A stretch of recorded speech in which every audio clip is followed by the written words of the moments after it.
Hi, I'm Jamie. Hi, I'm Kelly. And this is the BodySmartPodcast. And on today's episode, we are talking about time and how you need to stop saying that you don't have time for your health and fitness. Hello. Hello. What's on the agenda today? We have got stop saying you don't have time for your health. Now, I know that when you say this, it rubs a lot of people up the wrong way. Even some of our clients sometimes. I've seen it in our like private Facebook group. They're like, I hate it when Jamie says that. It's just, Yeah. Why do you think that is? I think they hate it so much because they know it's true. At least in the very back of their sort of unconscious mind, even if they have that belief that they do not have time, I think somewhere in their mind, they might think, I could be more efficient and therefore I could make time. Of course. There's a lot of truth to that, isn't there? And I think it's easier to it's always easier to point the finger and say, it's so much easier for him or it's so much easier for her and they're so much more privileged than me and they've got so fewer responsibilities and this and this. It's so much easier to blame circumstance and everyone else. It's much harder to point the thumb at yourself and go, you know what? I have been on social media for an hour today. I think I read 2.5 hours the average person is on social media every single day. Yeah, so probably even more, and that's just going up and up and up.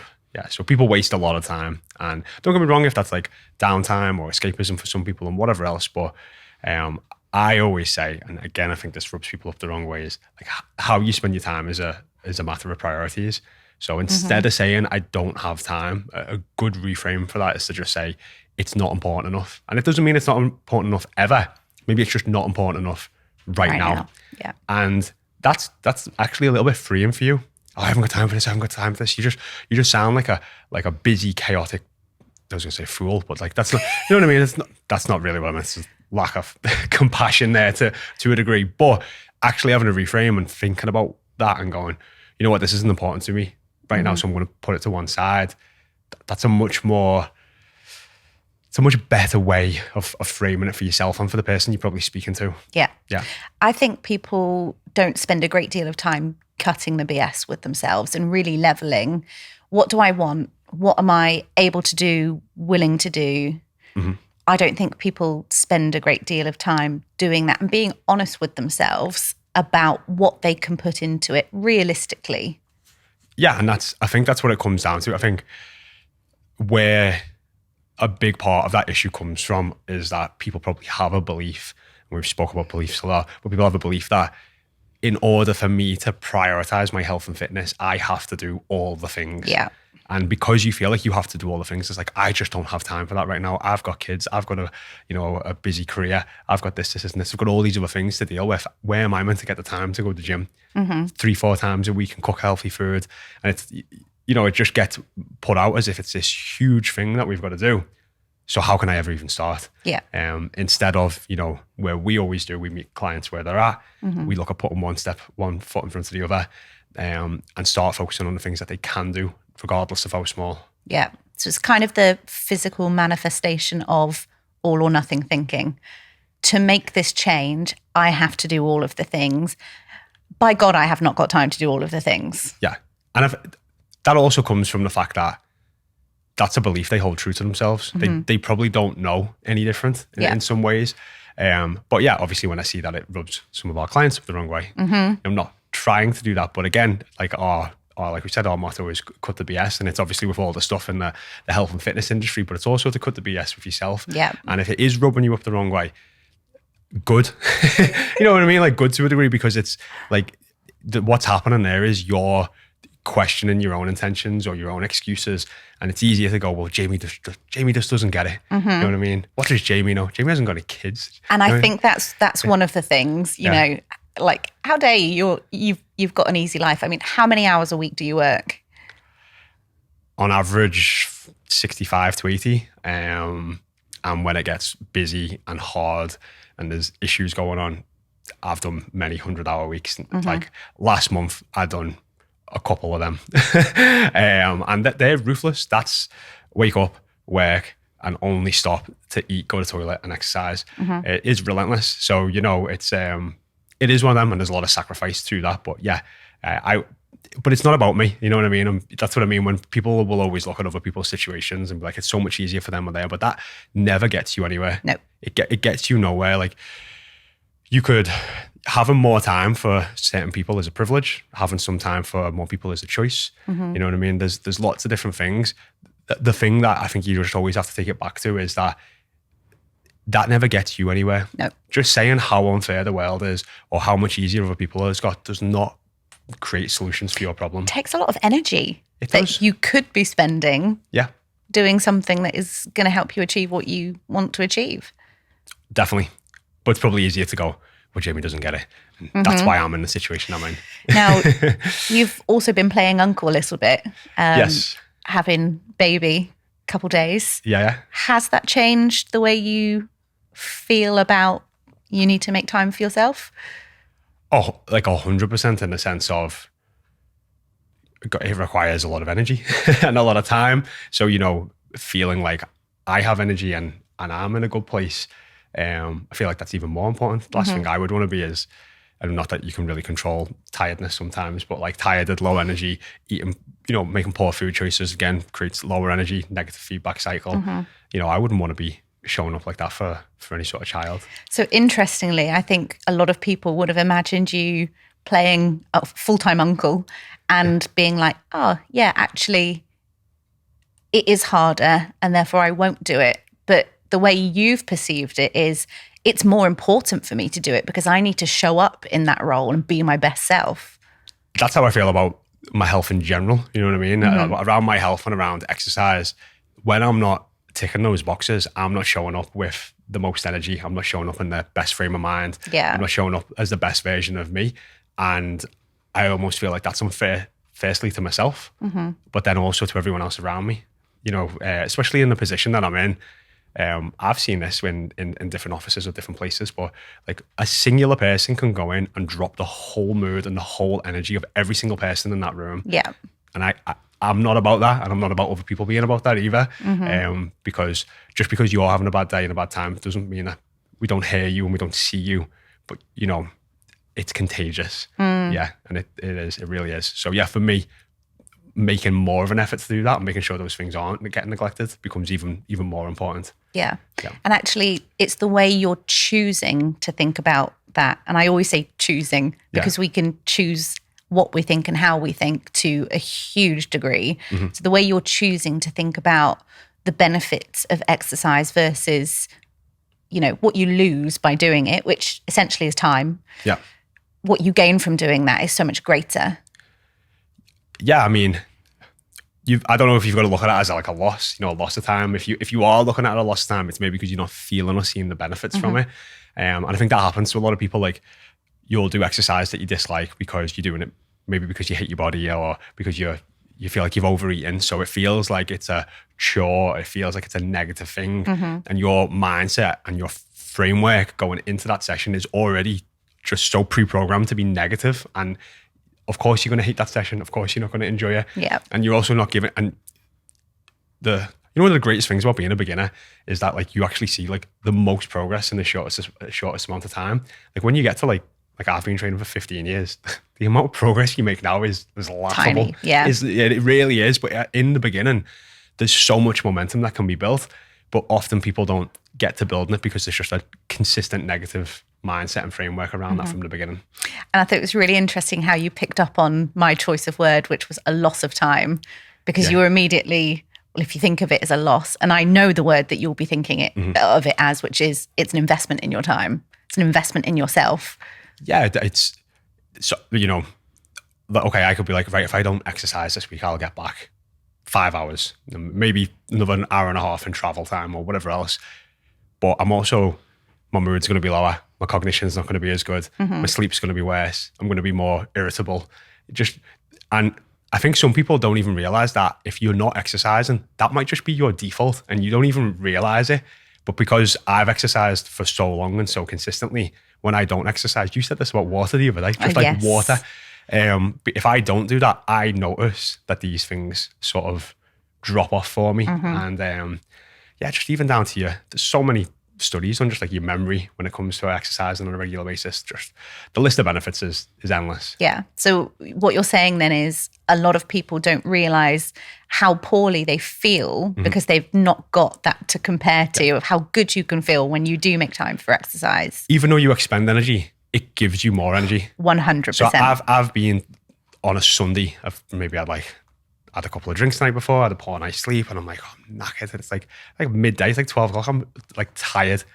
I go to the gym, which just feels like the last thing that I want to go and do, or go and exercise. And I've come back and I'm bouncing. Yeah. And I've got energy for the rest of the day, even though I'm just going to expend the energy against the thing that I didn't want to do. So there's a huge part of that where, it doesn't feel like it's a time. So to me, it almost feels like it's a necessity at this point. Yeah. And interestingly, when you say about it gives you energy, it really, really does. And I do not work out in the evening if I can absolutely avoid it. But I'm part of sports teams that train in the evening, cannot sleep. Yeah. Cannot sleep after that. And finishes at sort of 9:30 and midnight comes around and I'm like, because you are you're buzzing, and your core temperature goes up and your body temperature goes up and it makes it harder to sleep. But that's like the ironic thing, isn't it? People say, oh, we don't have time, for our health, or we don't have time to exercise. But if you had better cognition, if you had more energy, if you got more shit done because you exercised, you actually get more time back. Yeah. And then there's, the quality of your life can quite drastically improve off making time for something like that. I think people hear these things all of the time, but they don't believe that it's true. And I think if people don't believe in something, they don't invest themselves in that thing. Yeah. So I think it's almost just trust me for this first bit and give it a try, because you will feel what I'm talking about and then you'll believe it. I really wish, I think I spoke about this with Terry once, that you could have somebody like live in your body for a week. You know what I mean? And be like, this is how good I feel all the time. And then you'd go back to your body and be like, what the fuck? You know what I mean? Yeah. You'd be like, I'm tired, I'm sluggish, I need to sleep more. You know what I mean? Like everything just feels harder, I'm stiff, just all these different things. And it's like, it's going to take a bit of time to get there. Yeah. But the investment that's going to give you back for the rest of your life is just huge. For sure. I mean, I'm laughing because Ricky Gervais and Carl Pilkington do a podcast about this. Right. And I think it's like the stories of an idiot or something. Yeah. And he says the same thing, like, I wish doctors could just feel what you can feel. And Ricky Gervais is like, so you want to feel, people aren't going to go into the profession if they can feel how awful you feel. But actually, I mean, it would work, wouldn't it? It'd be something. It really would. Because people have to believe that they can feel that way to invest in it. And I think that's the hard part. If you've never felt that way, you've got no comparison of what the difference is. As like you said, oh my God, if I don't drink enough water in a day, you're just like, oh, you notice the difference straight away. Oh, this is that. If you're just always chronically dehydrated, go and drink a gallon of water every day for a month. You'll go to the toilet more, get over it. Like, you know what I mean? Like, you'll just notice. I mean, if you just stop doing that after a month, you'd be like, feel like just thirsty all the time. You probably feel lower energy. It's just, and that's like one healthy thing that you could make more time for. Yeah. And it's usually the first thing clients say, wow, I feel amazing just drinking some water, like week one. Yeah. Yes. 100%. It's a life source. And anything you don't deal with now, like anything to do with your health or your fitness or your well-being, anything that you don't deal with now will resurface again in the future and will often cost you more time, energy, effort, and money. Yeah. And a lot of people are just neglecting their health, neglecting their well-being because they're saying, I don't have time. And that will catch up on you at some point. And eventually for some people, which is not that fear and anxiety, there's two ways you can motivate people. You can really paint out the dream outcome and the paradises of all the amazing qualities that we're talking about. But if you want to like maximize motivation, you actually also have to use a little bit of fear and anxiety. Yeah. So it's like, if you are where you're at now, if you're not going forwards, you don't stay where you are, you're going backwards. We spoke about this on another podcast, like good habits get better over time, bad habits get worse. Yeah. So if you're not making time for your health and well-being now, you're not at a plateau, you're regressing. Yeah. And if you look at that, like, well, what does that look like in a year, 3 years, 5 years, 10 years? Like, how much more weight have you gained? How much lower is it? How is your energy so much lower? Is your gut health worse? Yeah. Have you now started to like develop some chronic illnesses?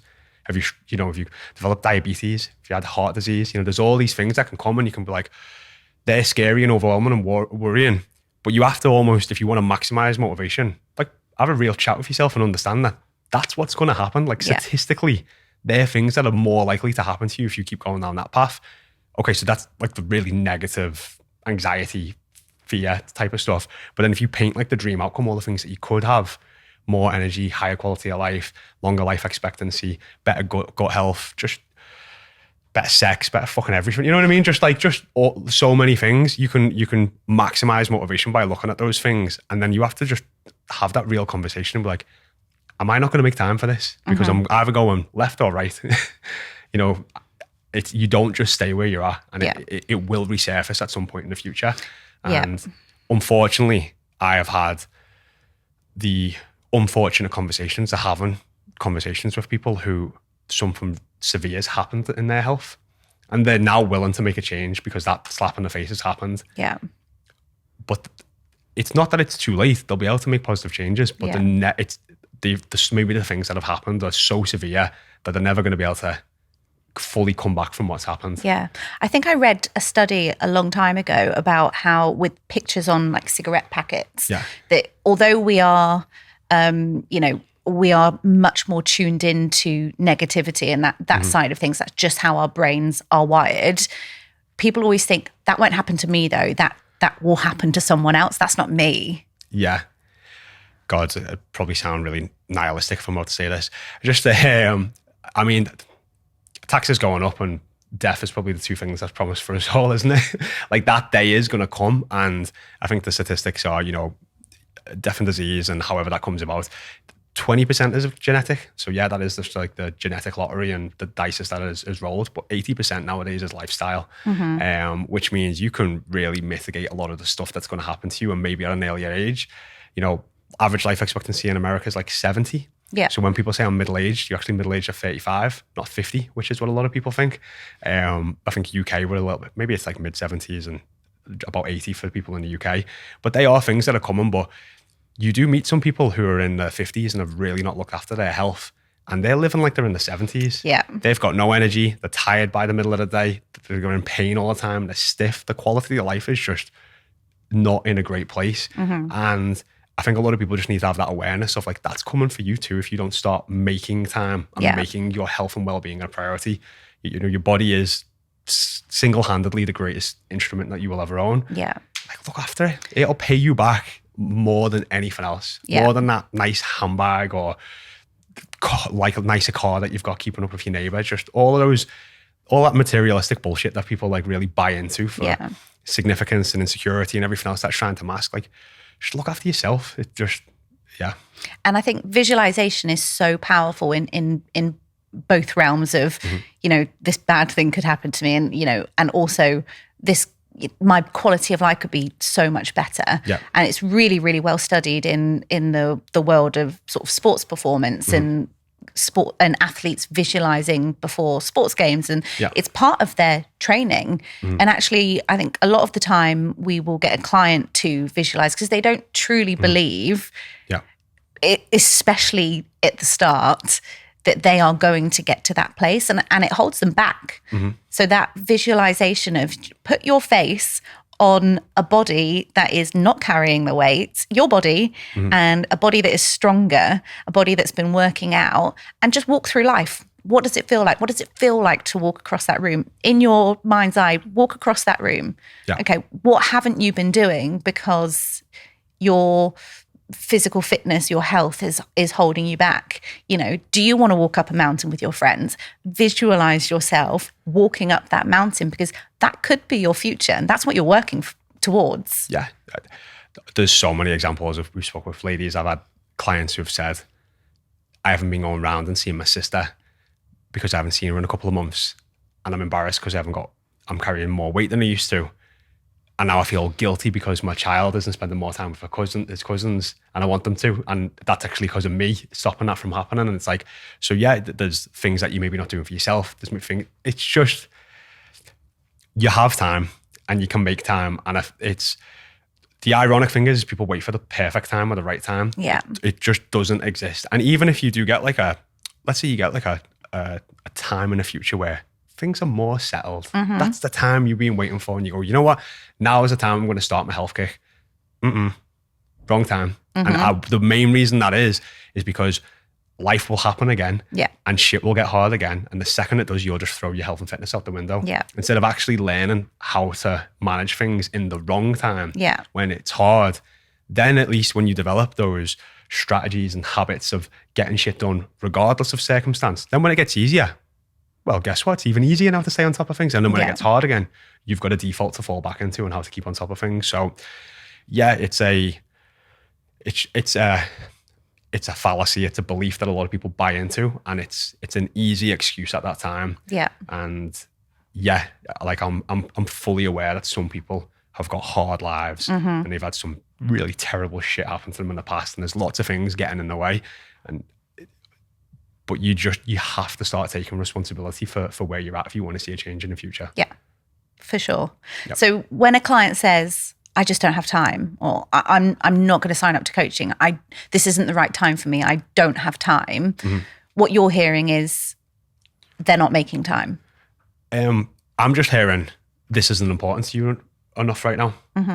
So I could just frame it back. Client says to me, I haven't got time to do this right now. Okay, Kel, so what you're really saying is that this isn't important enough to you right now, but you have just said to me in the previous messages that you felt like shit for the last 3 years. This has been going on, this has been going on. So I'm like, so it sounds like it's pretty important to you because it's affecting pretty much every other single part of your day-to-day life. Yeah. But now you're telling me it's not important enough. So what's more important than this? And it's really, really, really common for anyone to have those two conflicting, and we have them all the time as coaches. You've got two conflicting things. It's almost like you've got someone sitting on each shoulder going, I want to do this. No, I don't want to do this. And that's really, really normal. And a lot of what we do in coaching is helping people, just like you said, just reflecting it back to them. This is what you've said. And this is also what you've said. And you're then allowing them the time and space to explore that. And I say it all of the time. People don't give themselves time to explore their thoughts. And our thoughts are not always true. In fact, they are often not true. They're a version of a reality, but they're our version. Someone else will probably have a completely different view on it. And if you just open yourself up to that view and you're willing to take that point of view on, I mean, that could change everything for you. It certainly could. Yeah, it certainly could. And having that time I think that's it. I think sometimes a lot of people just have never had that conversation with other people. What you tend to have is you have other family and friends and colleagues that will buy into your bullshit. Yeah. So you'll tell them how busy and how hard your life is. And they'll be like, oh, no, it is, isn't it? It's just, and that's great sometimes. And there is a place for that. But they're not facilitating change. No. They're not pushing you to be better. And you're the one who's actually telling us how unhappy you are. Are you telling them that? Because maybe they might give you a different conversation. You know what I mean? Like maybe you're just talking about surface level issues and they're just buying into how much of a struggle the things that you're dealing with at the time. So yeah, it is a funny one. I do remember Molly May went on the Stephen Bartlett podcast. Right. Podcast. Yeah. And she got on there and got slated really badly for saying, well, we all have 24 hours in the day. Yes, I remember. Yeah. And got a lot of backlash about this, and I think that's a lot of people say that, like, oh, we've all got 24 hours in the day. And yes, that is true. Like we do. Like it's not like the clock's going faster for other people. But down to whether you've got health issues, whether you've got family members you've got to look after, whether you've got kids, whether you've got other responsibilities, whether you've got to work a certain amount of hours to pay the bills, like all of these things come into play and will dictate how much free time you actually have to commit towards your health and fitness and your well-being. And it's not that I don't hear or see that and I have no empathy or compassion for those people. I do. But you can probably still do something. Yeah. And if it's something that's bothering you on a day-to-day basis, whether that's your weight, your health, your energy, there is still a way that you can start to make some time and progressively build on that. Yeah. And that's what I hear when someone says, I don't have the time. It is, yes, you're not making it a priority, what I really, really focus on there is that person is saying, I don't know how to do it. I don't think that I have enough time to do all the things, but not realizing that they don't have to do all the things. They can do some of the things. Yep. And I think one of those really damaging phrases that gets thrown around all the time, go hard or go home. Yeah. Because that puts you, again, at either end of the spectrum, all or nothing, 0 or 100. And I think 98, 99% of our clients that we work with have struggles with all or nothing thinking. Yeah. And that perfectionist mindset of that it has to be perfect or it's not worth doing. Yeah. And maybe there's certain parts of your life that serves you.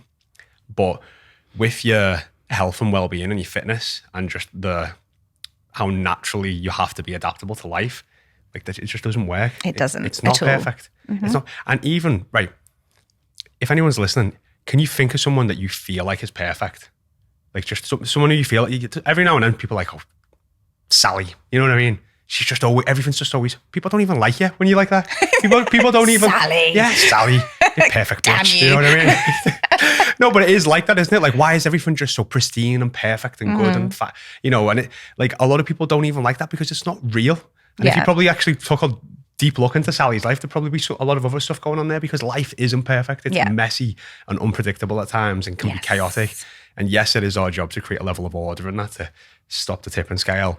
But, you know, having that all or nothing mindset or that perfectionist mindset around your health and well-being, yes, it's great to create routine and order, but then sometimes shit's going to hit the fan and you're going to have to adapt and change and things aren't going to be perfect, and that's okay. Yeah. And I think resilience is a huge part, you know, piece of the puzzle. If you're not resilient to that inevitable change, I mean, every day goes wrong in some respect. Yeah. If you can't be resilient and you can't pivot and be like, okay, well, things need to change now.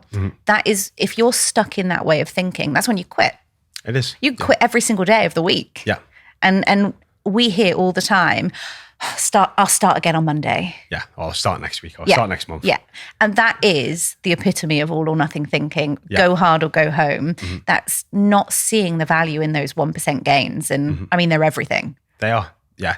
It is, and that's whether it's starting a new year or having a blowout here or whatever else. It's, something is better than nothing, and being able to keep that mindset of, I'm just going to keep doing the best I can and building on that over time. It really does. Tiny gains over time, just remarkable changes. It's what gets said in the Atomic Habits, and it's just so true. And you could look at it, you can honestly look at it with about anything, like not just health and well-being, pretty much anything. For sure. So one of my favorite things to talk about is excuses versus reasons. Okay. And I think it's a really powerful topic because we think we have a lot of reasons. We have a belief that we have a lot of reasons that we can't do something. So, you know, I've planned to work out after I finish work, but my kid is sick, right? Is that a reason or is that an excuse? It sounds like a reason to me. Right? Yeah. So the way I differentiate between a reason and an excuse is a reason is something you can do absolutely nothing about. You've got no controllables there. Whereas the excuse, you can do something. You're choosing not to. Yeah. Yeah. Okay. So, it's put a spanner in the works of your plan. What can you do about that? Can you do something? Because almost all of the time, you can do something. Yeah. Can you be like, Mum, can you come and help with your grandchild? Because I really wanted to do this gym session, asking for help. Or, you know, is your kid just going to be laying on the sofa? Could you not go to the gym? Could you do a home workout? So again, it's letting go of that. My workout has to be in the gym and it has to be perfect. It has to be exactly what I planned. And being like, okay, I'm going to accept the imperfect workout. I'm going to do it at home because something's come up. So they're able to do something. Therefore, it's not a reason, it's an excuse. And I think it can be really powerful for someone to sit and say, right, this has come up. Reason or excuse? Yeah. And just work through that logic. Can I do something about this? Because if I'm not controlling the controllables... Well, I mean, even if you play that out over a month, you know what I mean? So let's say out of the month, you have 1 week of perfect workouts, but the next 3 weeks are all over the place because life happens. Yeah. Versus, let's just take all 4 weeks were imperfect, but you've done 50% over the 4 weeks. Who's going to see more progress? Yep. The person who done the 50% workouts that, they didn't fully go to plan, or you have to do a run at home or go for a workout at home, or only got half your gym session in, but you still were able to show up consistently. Yeah. And you're also, the more you do that, it's like consistency is like a muscle. The more that you just keep showing yourself that you're going to show up regardless of circumstance, regardless of how you feel. Yeah. You almost like build and train that muscle of consistency that then turns into a part of your identity of like, I will show up and do something regardless of circumstance. And that is a huge part of becoming a healthy individual. Yeah, because you start looking for the opportunities instead of just completely seeing the obstacle. This has happened, walls up, cannot do it. Yeah. Can you go around that wall? Can you go over it, under it, through it? Yeah. Stick a ladder on it? I don't know. Exactly. So do you see that come up in other reasons, with reasons and excuses? Oh, everywhere. Okay. Health, fitness, like life, career. There's always a reason, or you think a reason not to do something. Actually, if you break it down, you could do something. And again, it's playing into that perfectionist all or nothing. I mean, that kind of thinking just seeps into everything that you do, really. Where do you believe that comes from?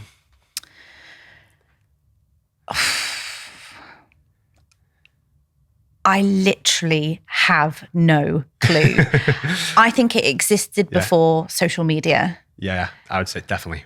There's definite people-pleasing behaviors, and that plays into that. You'll often find a perfectionist is a people-pleaser. And I mean, it has to come from childhood. Yeah, probably learned behaviors. Yeah. Maybe that'll be another podcast. I mean, for sure. When we deep dive into the all or nothing mindset, we'll get someone on. Yes, for sure. Yeah. You've touched on waiting for the perfect time, which is what a lot of people say of, I've got this going on. And in my mind, I've had only ever one client whose time in coaching with me was perfect. She was an incredible client. She did all of the things. She seeped up all of the knowledge. She was perfect. And then when, it came to the end of her coaching, like, you have 98% of the tools that you need. You don't have them all. And she's like, well, I've done all of the things. Nothing's gone wrong yet. That is a huge part, which I used to say this to clients, and they didn't get it. I was like, I actually need you to go and fuck this up at some point. Yeah. Like whether that's through a vacation or a holiday, whether that's through getting ill, whether that's just through some crazy stuff happening. Like you need to go through a level of adversity, like quite a lot of adversity, to realize that, this really mad things just happened for a crazy week, and lots of other things, lots of other reasons have happened for me not to put my health and well-being first. And then it's going to feel really, really hard to get back on track and to get back on that wagon. But you have to do it. Yes. And if you learn how to do that and don't judge yourself so harshly, I think that's a big issue that a lot of people have. Yeah. You judge yourself so harshly. Yeah. Like probably when there was a lot of reasons, not excuses, why you couldn't do something. Like imagine like your child got ill last week and like you were in the hospital a couple of days and lots of everything else would just be, you did just become last at that moment. Yeah. And like that was okay. And it happens. It does happen. But then next week things are back to normal. And now it feels like a mountain to climb to just get back into that routine and start again. But shit like that's going to happen. Like people go on vacation, same thing happens. You come back, they've eaten too much, you feel sluggish. And it's like, got to get back on that wagon. You've got to go through some of these like levels of adversity with your health and fitness and know that it's important to you and work that consistency muscle. So when you come back, you know how to go through that. You're almost expecting that, it's going to be harder, but I'm going to show up anyway. Because if you haven't gone through that, like I've had that with one or two clients, and I've been worried actually because they've done all the things, got to where they want to, best shape of their lives, incredible body composition, feel really confident around loads of things, but they haven't had that adversity. And it does worry because it's coming for us all. Oh, for sure. Yeah. And actually, if they've managed that long, they have done well. To go a couple of months without something happening in their lives, they have done bloody well. It's probably coming pretty damn soon. Yeah, it is. it's the reality of life, isn't it? You know, it all those things are coming. So, you know, going through a process and going through a journey and understanding that, even if you wait for the right time and the perfect time, great, you know, enjoy it. And if you were to actually look at a better time to start, it's probably a time where it never feels like it's quite right. Yeah. And doing it anyway. Yeah. I've got a client in my mind who nearly didn't sign up for coaching just before Christmas. And she had that conversation with herself, really, you know, self-aware at that point in time, to have that conversation of, I shouldn't do this before Christmas. Wait, no, I should, because Christmas is going to happen next year. And I want to learn how to manage that season, that event. And that's the thing about adversity.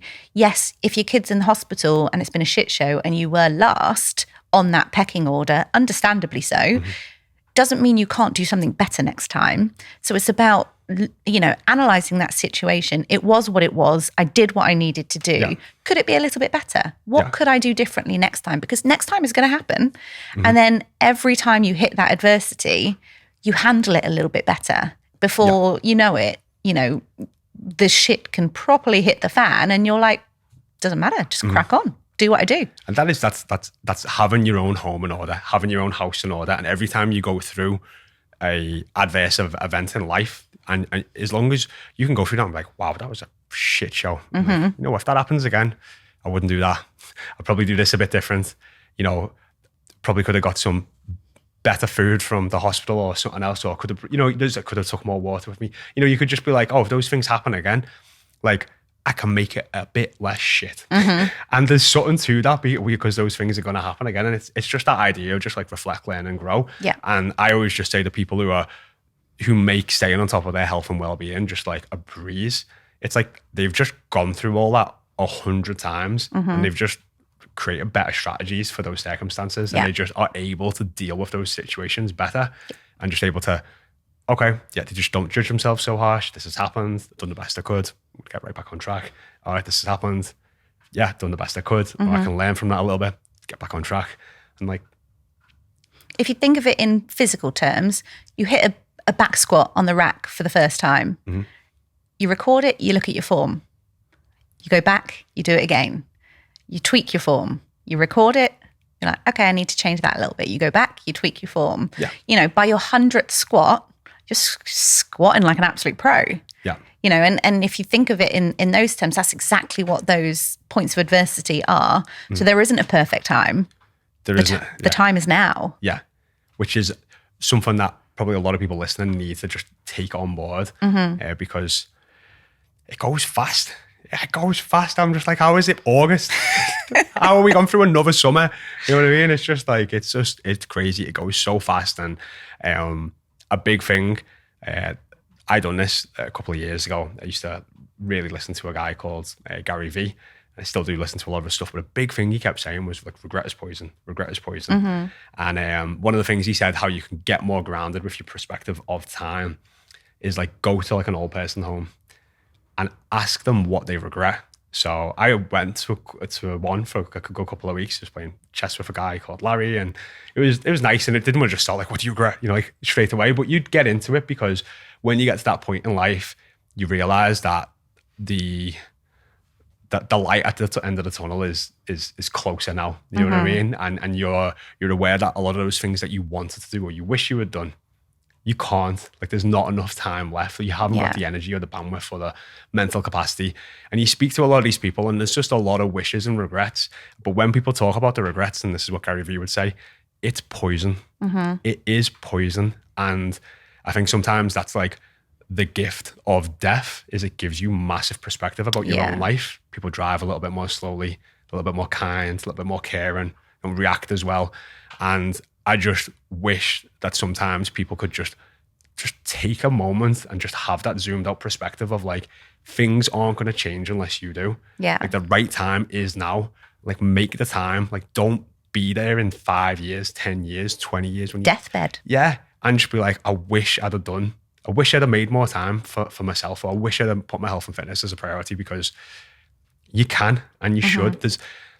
There's never been more access and resource to things that can help with your health and fitness and nutrition. There just never has. Yeah. You know, there's a wealth of knowledge on the internet, and obviously we're here to help as many people as we can too. But yeah, I wish if there's something that people could take from that, it would be that. Yeah. And I think our clients say that to us. You know, I wish I would have started this sooner. I mean, you just go on to Trustpilot, and that is what the majority of people say. Yeah. And it's like, I'm not paying people to say these things. The reason they say it is because of how much of a significant difference this has made on their life. This isn't just you get a fitness plan, you get a nutrition plan, you're like, yeah, you're a bit healthier. No, this like fundamentally changes you from the inside out. And not just physically and in terms of your, you know, body fat or fitness. You know, how many clients have got promotions, gotten pregnant after lots of years of difficulties? You know, it seeps into the rest of your life, and you do become like a new person. You do, yeah. And you're more present with your kids, happier. About the amount of messages I used to get off husbands, partners, like, what have you done to me, wife? You know what I mean? She's different person. Like, we get on now. You know what I mean? Just just amazing things to hear. There's like their relationships are in a happier place. You know, they're being more present with the kids. They're doing better in work. They're happier. They're dealing with negative emotions better. They're dealing with negative adversity in life better. Like, there's so much. Like, you just can't put a price on the amount, how much that will change the quality of your life. Yeah. Like, what if? And that's a really interesting question, because a lot of those people that were on the fence and, you know, they have had coaching with us now, and they say, I watched Instagram for 6 months, a year, 2 years, 3 years even before doing this. I wish I'd have done this sooner. One of the things I find a lot of people saying, and I've got someone in my life that says this as well, what if? What if it doesn't work? Because so many other things haven't worked. What if? But if you listen to what you just said, that the power that has to change your life, what if it does that? Yeah, exactly. What if it does that, and it's just like everything gets better, you know? And that's it. It's going into those. I mean, we naturally seek out negativity. Like, I'll look at our comment section, we'll have 100 positive comments, and you focus on the 2 negative ones. But you do have to sit with that and then really paint out that dream outcome. Like, what if all of those things happen? What if all of those great, amazing things happen? You know, speak to us, speak to our coaches. You probably speak to our clients. They tell you, like, I was like you. I had all of these problems and issues and thoughts too, and now I'm in this other place. And then you've got to jump. You've got to commit. You know, you've got to make the time regardless of the time. Yeah. Summarize then. Summarize. The summarization is, there's never a right time. The right time is now. Whatever you don't deal with right now will resurface at some point in the future. It will cost you more energy, time, effort, money, whatever it is. Make the time now. It will teach you the habits, the behaviors, and the strategies to deal with it no matter what happens. And you don't have to do all of the things. You do not have to do all the things. You start small and you build upon it over time. If you like this episode, do go and check out more podcasts over on Spotify, YouTube, and Apple. And if you're interested in finding out more about our one-to-one personalized coaching where we can help you achieve fat loss for the final time, go over to bodysmartfitness.com or drop us a DM on Instagram.